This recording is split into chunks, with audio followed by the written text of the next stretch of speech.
Look what they've done. This is now broken, whatever this is. They've snapped it off. Look, there's a mount there for it that's snapped. It's meant to connect somehow onto there, I'm not quite sure. It looks like what they've done is they've put a cable tie around it down here to hold this, but when the engine's running, this is vibrating. I'm assuming that's what's making that noise, but that doesn't look right.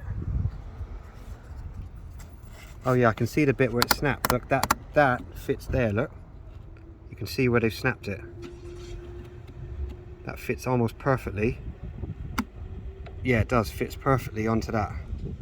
So they've snapped that off and they've used the cable tie to hold it. And now obviously I've got to put up with that, making loads of noise when I'm driving. And that's what you get from Ford main dealer. So I might just put this on the internet. Well done, Ford. 2 days it took them to do that. 2 days, and that's what you get.